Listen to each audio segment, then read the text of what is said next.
Please, everybody sit and the rest go out.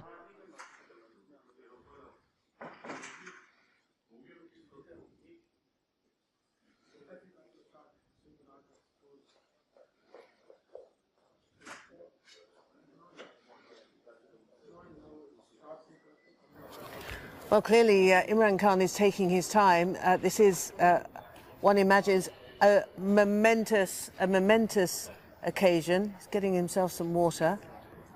Listening and watching this with us is our correspondent, who's also in Islamabad, Kamal Haider.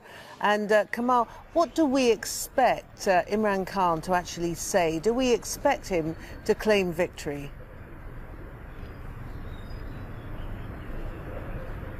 Well, he will claim victory. What we are hearing, and obviously we shall have to wait and see what he has to say, but what I've heard so far is that he wants to extend an olive branch to the opposition to say that they should come on board and help him form the government. So let's wait and see what he has to say. But as you very rightfully said, this is indeed a big moment for Imran. He put everything at stake for this particular election. Everybody knew it was a make or break situation for him because his party is not new. He has been struggling for many years, and now is the moment that he's been waiting for. Imran Khan, of course, has been very big on accountability. He had promised that he would send... go ahead. Yeah, Allah today, that after 22 years of struggle,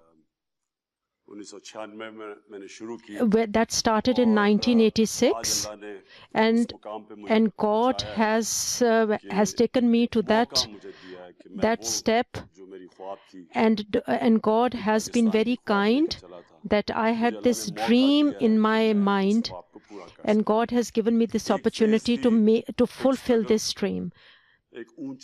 There was a phase and there was a struggle, and this is the second phase that God has given me this opportunity, that those manifestos have been achieved.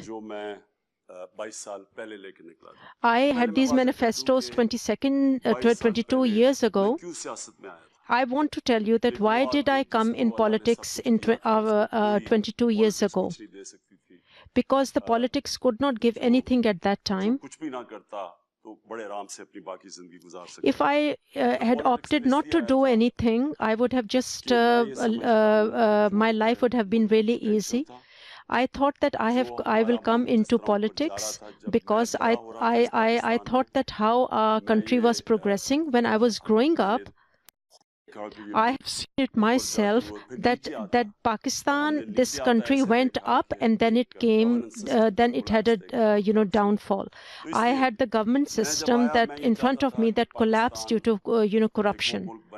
I wanted Pakistan to be such a country. Like the leader Quaid-e-Azam Muhammad Ali Jinnah, whatever he had thought about Pakistan. I have come into election now. Now this is a history of this election has created a history. People have sacrificed a lot of things. There has been lots of terrorism going on. I have seen the people of Balochistan. They have faced a lot of hurdles. They have faced a lot of difficulties, and like how the people of Balochistan have gone out, I want to give all my blessings, and I want to give the people of Balochistan that I'm really proud of them.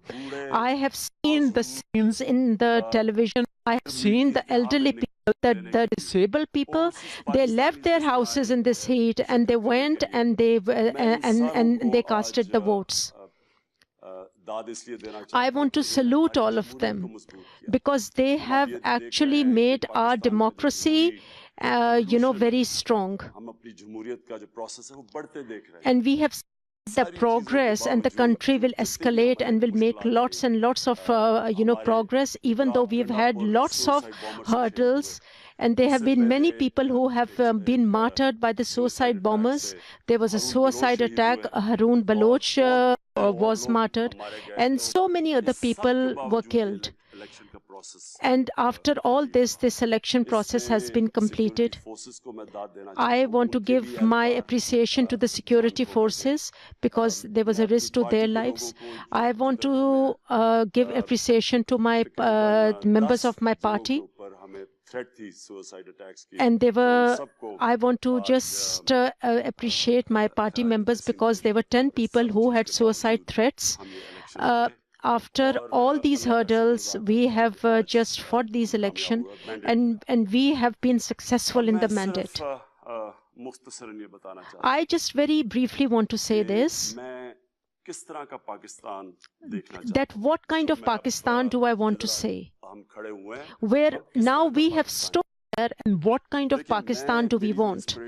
But my inspiration was always this, that I would follow my Prophet Muhammad, who created the Medina, and also there was humanity there. And in Medina there was they were humane, and it was the first time that that people acknowledged the rights of widows of disabled people. And there was also a stage there that the Prophet said that if a dog would die because of starvation, I will be responsible. So I have this inspiration that Pakistan should be such a state where the weak people should be getting lots of care, and all this that people who are weak, they are dying of starvation, where half of the population is extremely poor or they are extremely rich. So I want that. And how can we say that this was a very great dream of Pakistan? And I will try and fulfill if God wills, that all the policies will be there. We are going to uplift the poor people. We will uplift the laborers. The laborers who work all day, they don't have money to feed their children. Our farmers who are very, very poor, who work all day, the whole year in the fields, they get no money. They can't afford to give proper food to their children. And there are so many children in Pakistan who have got so many ailments. 45% of children, we have not given opportunity to live and grow in this life. There are 2.5 crores of people who are out of school. So many children are not into education. And in and also delivery for women, there is no care. It is the highest rate in this country that dirty water, because of drinking dirty water, our children get killed. And if Allah wills, this is what I will focus on, that all the policies will be that we will be focusing on human development, how humans can be developed, and I want that the whole country should be thinking about it. And we shouldn't think that this is this is not the identity of a country where how the rich people live. The identity is that how do the poor people live there. And no country can make progress where there are only very few people, a very few island of rich people, but all the other population is poor. That country would never make progress. We have seen China. In China, in 30 years, they have taken out 70 crores of people out of poverty. And also, as a Muslim, what we see, the Medina, the city of Medina, and we follow the Prophet Muhammad sallallahu alaihi wasallam. That was he had set the principles for that state. So in which everybody was the same in front of law, where there was humanity, there were merits, there was justice there, where people used to get money from the rich and then give it to the poor people.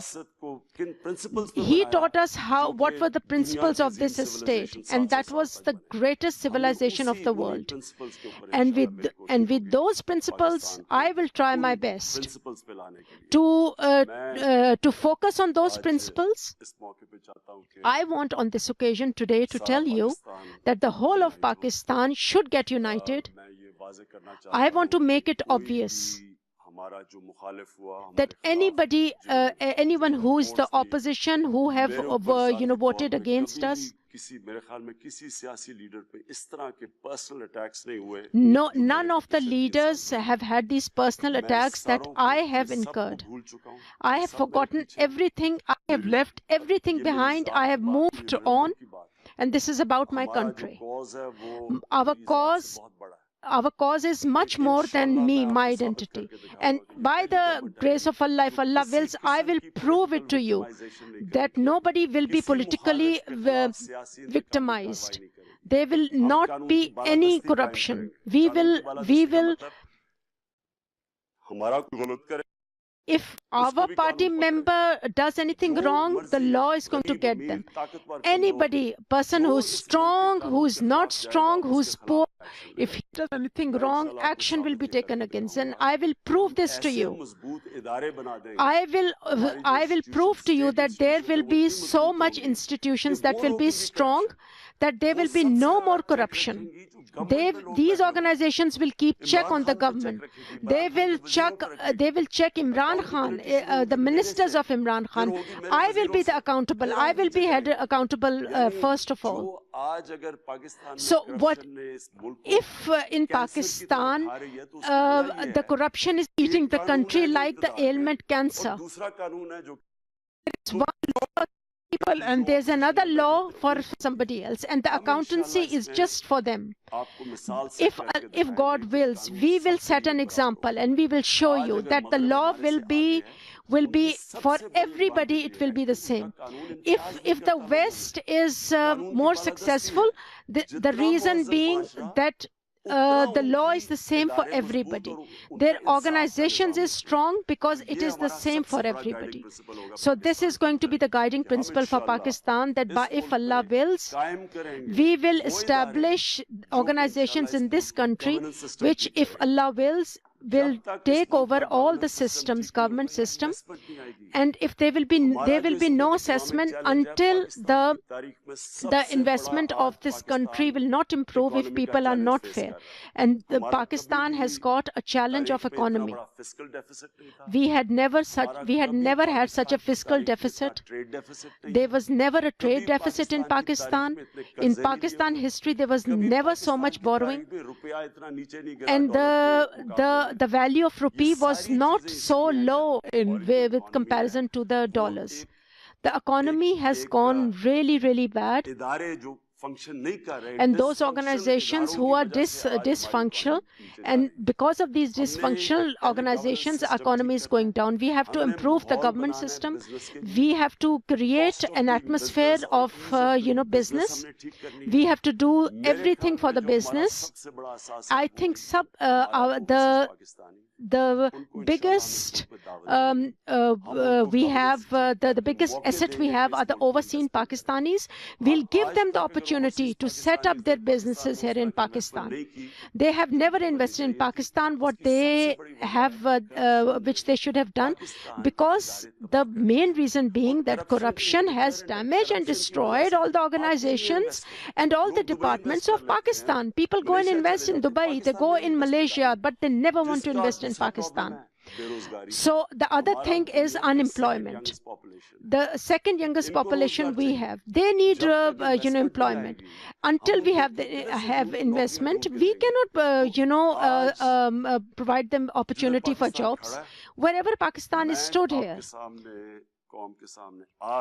I am saying in front of you, in front of the nation, that we will be operating Pakistan in a way that has never been operated in this manner.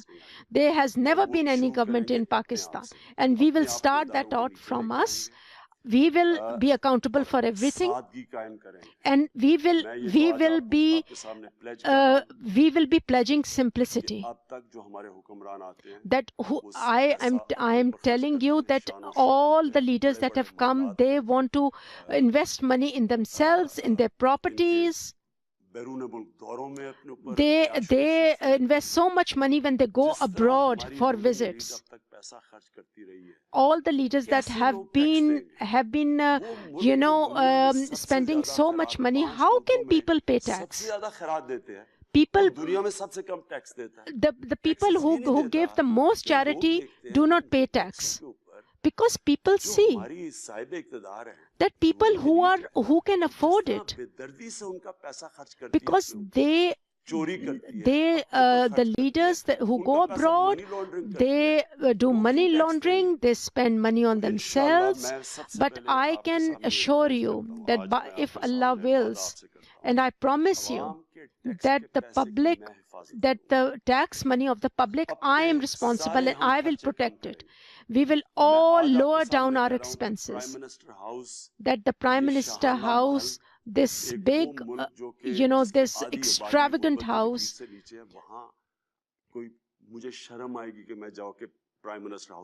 it will be a shame for me to go and live in the Prime Minister house, because... So most definitely Imran Khan there, and his victory speech, which is he's giving a very comprehensive view of his state, his idea of Pakistan today, and indeed what he is offering to the people, many of whom have elected his party. Kamal Haider's watching this with us, and Kamal, so he most definitely is confident that he has won the most seats, but he's not going to be able to do it alone, is he? And he's going to need coalition partners. Absolutely, and I think he's already talked to all the